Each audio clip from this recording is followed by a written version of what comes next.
Hello, good morning everyone, or at least it's good morning for me today. Not the usual afternoon slot for me, doing this, recording this, it's 8:30 in the morning. So I've got a nice cup of coffee. Today, I have a bit of a change to the schedule. So I hope that's not too much of an issue.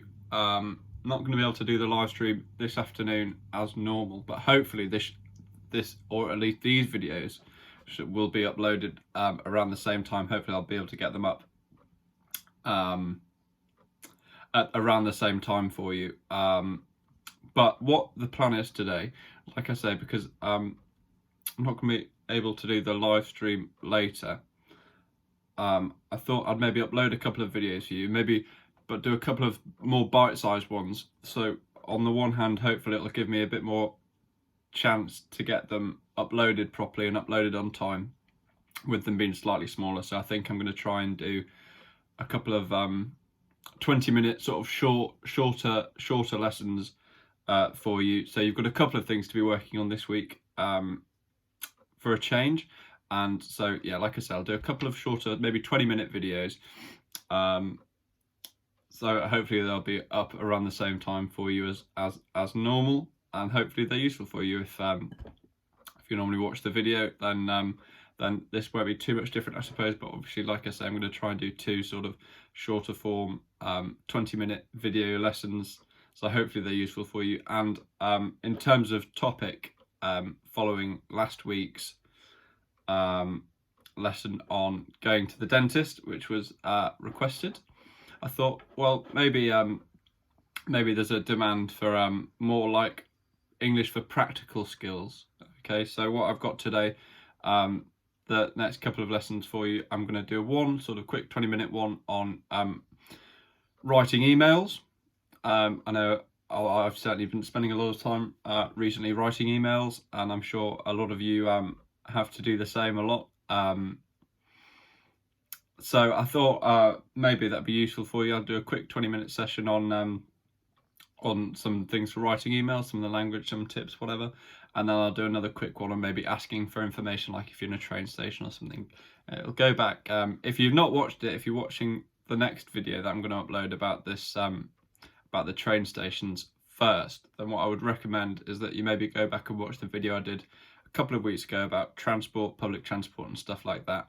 I think that would probably be quite useful for you. But obviously, if you're familiar with a lot of the transport vocabulary anyway, then it's just more general tips for in real life and some of the language you can use. So hopefully that'll be useful for you. But like I say, I'll get going with the lesson, because these are going to be a bit shorter form. So I'll only have sort of 20 minutes for each lesson, in the hope, like I say, that they'll upload on time and they're a bit more accessible maybe for you.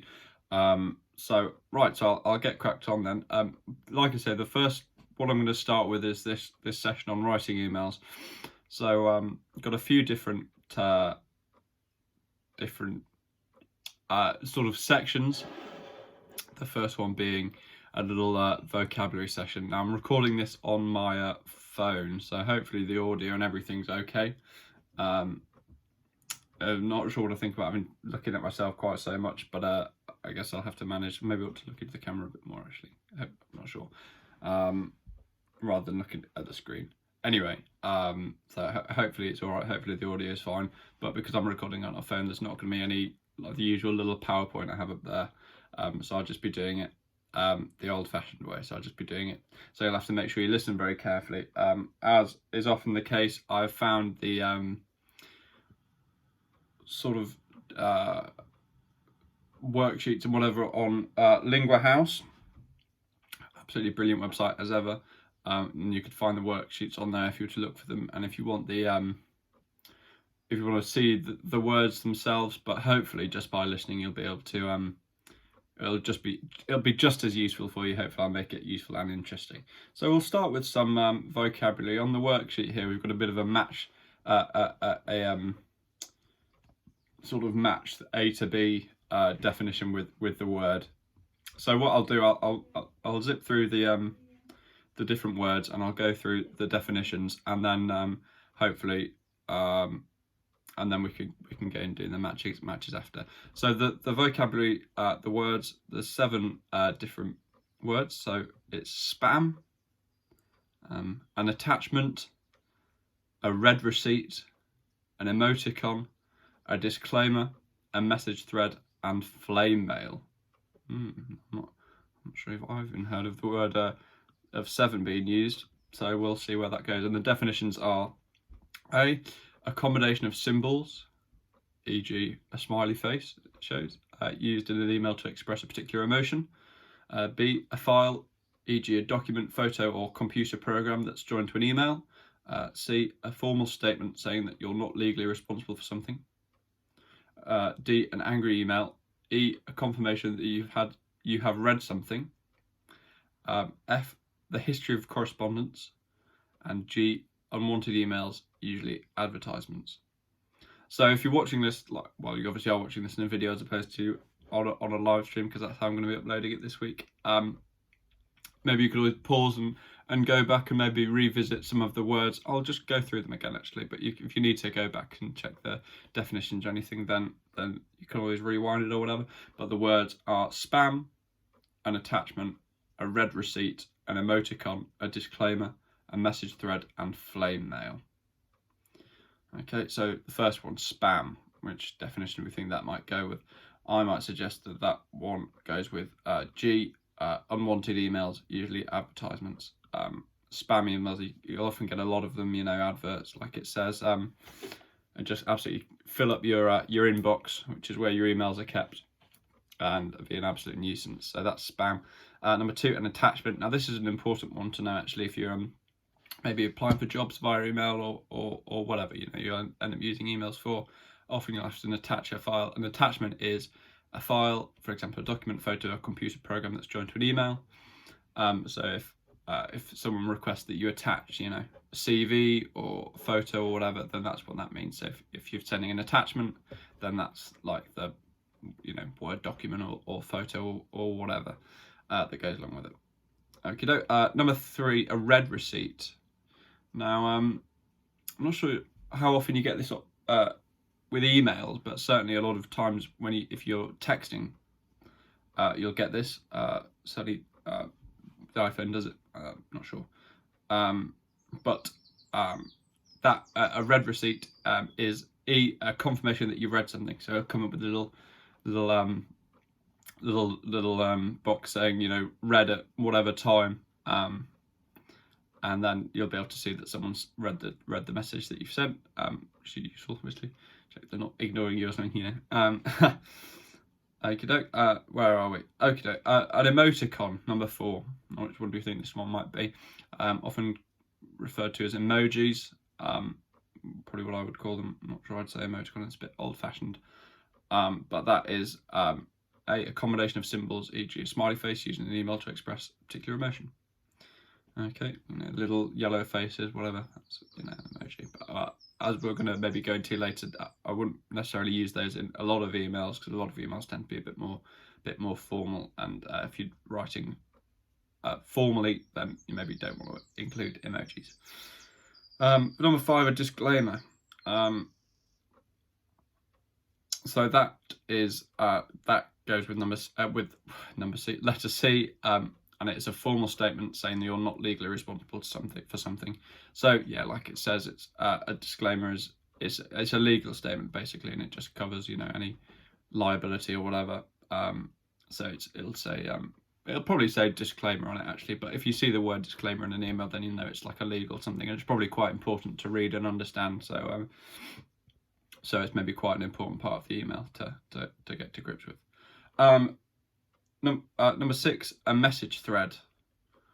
Now that goes with F. That's the history of correspondence. Often if you're sending emails between a few people, then you'll get a stack of emails almost, and you'll be able to work your way back through the emails and see who said what and when and what's been said generally. So that's a message thread. And then finally, 7, flame mail, the one that I'd never actually heard before myself. I would say, well, the only one that's left is D, an angry email. Okay. So now, again, on to the next exercise. This one, got to read out to you some rules for writing effective emails. It suggests on the worksheet that you maybe discuss with a partner. If you're watching this with someone else, then by all means, I'll maybe just zip through them myself, and I'll maybe go for a minute or so about which ones I maybe think are the most important, and then feel free to discuss it, between yourselves, or if you have a meet up and want to discuss it, then whatever. But all of these tips are important, and I probably won't dwell on them on choosing the most important ones for too long, because I've only got 20 minutes really that I've given myself to record this video, so I can get on to the next one, and have 2 hopefully useful lessons for you. So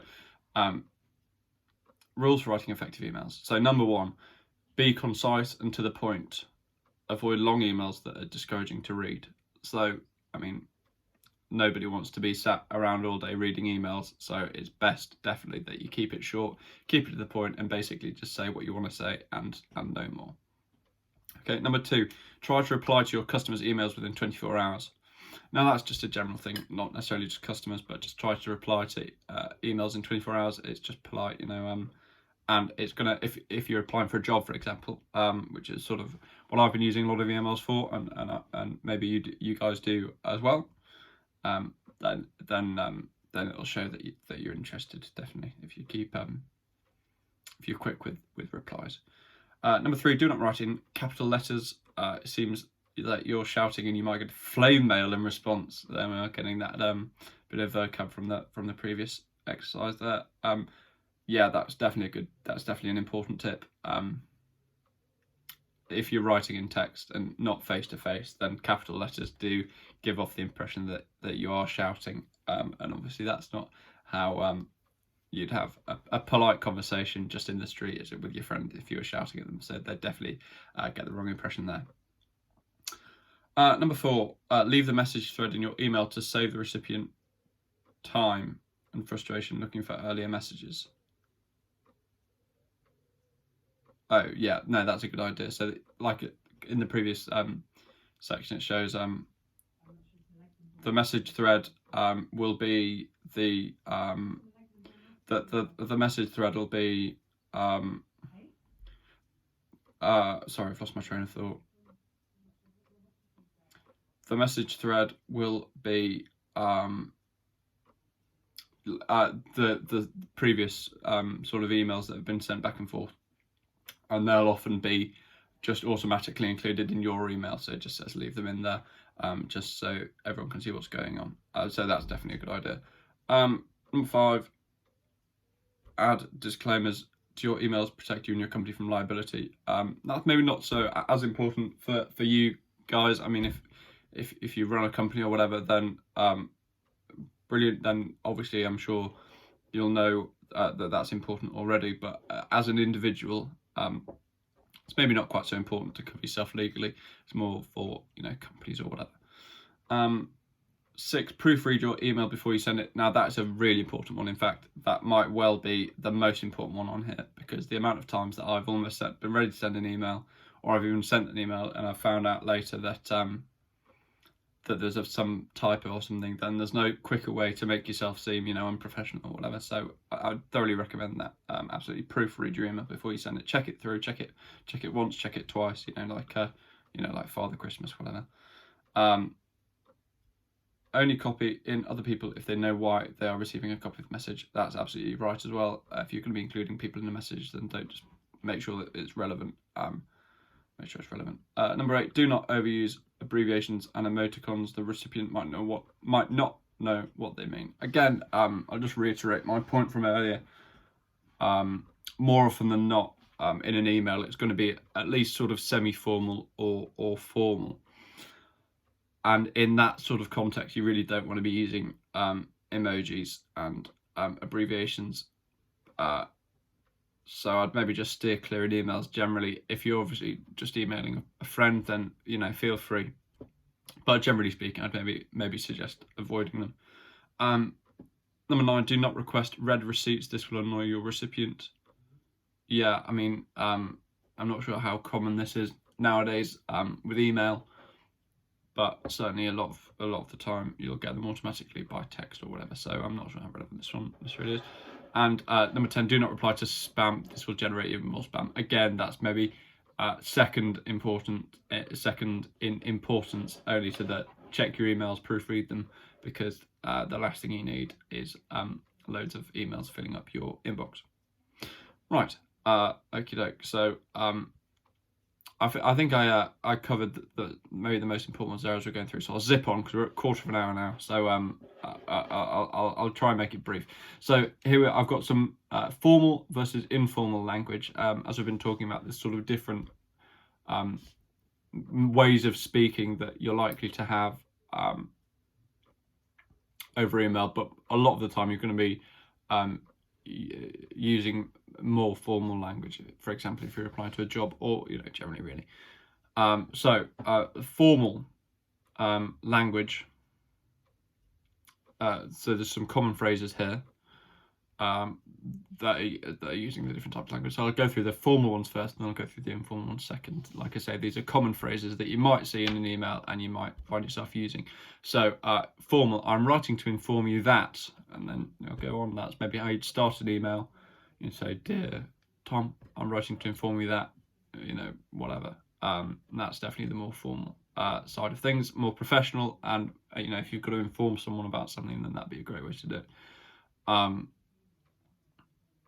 I look forward to seeing you on, Thursday or whatever. Again, very professional, very polite, very, courteous, respectful. That's definitely a great one to throw in there, maybe at the end of an email. So if you've got an interview lined up or something, you can just say, I look forward to seeing you on, Thursday, whatever. Dear John. Now that would be how you start an email. Or I think maybe from starting off for letters, but that's absolutely brilliant advice. Generally speaking, actually, if you're starting an email, then just put dear and then the name of the person you're sending it to. It's just sets them off on a good foot, makes everyone know aware of what's going on. That's brilliant. Where are we? So full forms we've got. So this is what you might say. Kind regards, so that you'll put that at the end of an email. So you'll finish writing whatever you're going to say in your email, and then on a new line you'll say kind regards, and then you'll put your name on another line again, and that just finishes off the email. And again, it's polite, it's courteous. And another tip generally is to not use like phrasal verbs and try and have the more formal ones. I think I know that was in a different one. Never mind. Sorry, I'm losing my train of thought. So anyway, so it's a more informal common phrases. So we've got start off the email with good news. You could say I'm attaching, here is the, rather than say something more formal. Don't forget to, it's a bit pushy in a formal email maybe, and can you bracket, again it's maybe a bit to the point, you maybe want to be a bit more indirect. And I think, like I say, I think a lot of the time when you're writing an email, it's going to be more formal. I certainly don't tend to chat to my friends over email, so I'm sure. So the point of this lesson was more for more formal emails. Anyway, I had a brief where are we? I feel like I'm losing the plot. I could have sworn I had. No, it was in this one. Okay, so the phrasal verbs versus informal language. I'll be very quick with this one because I'm on 19 minutes. I'll maybe cut the next lesson a bit shorter or whatever, just because. Oh, sorry about that. Covered the entire camera. I'm not used to shooting on a phone. I've got it propped up very precariously, so I'm not sure how ideal. Hopefully, it's, like I say, all fine. So I've just got 8 sentences here that use phrasal verbs, and then I've got some more formal things that mean the same as the phrasal verbs as well that go with them. So the first sentence, this will be the last activity here as well. So I'll try and make it fairly quick in case you know, whatever. You only give yourself enough time to watch the video. So number one, it looks like we really need to do up the office. Renovate would be the synonym there. That means the same as do up, the informal phrasal verb. Shelley is off at the end of the month. Is off being the phrasal verb. And again, the more formal synonym would be is taking leave. So Shelley is taking leave at the end of the month. Don't worry, I'll back you up during the meeting. Back up being the phrasal verb there. But the more formal synonym would be support. Good news, it looks like our application finally went through. Went through being the phrasal verb there. The synonym being was formally approved. Number 5, if sales keep dropping, we're very likely to go under. Go under meaning to go bankrupt, which means just run out of money basically.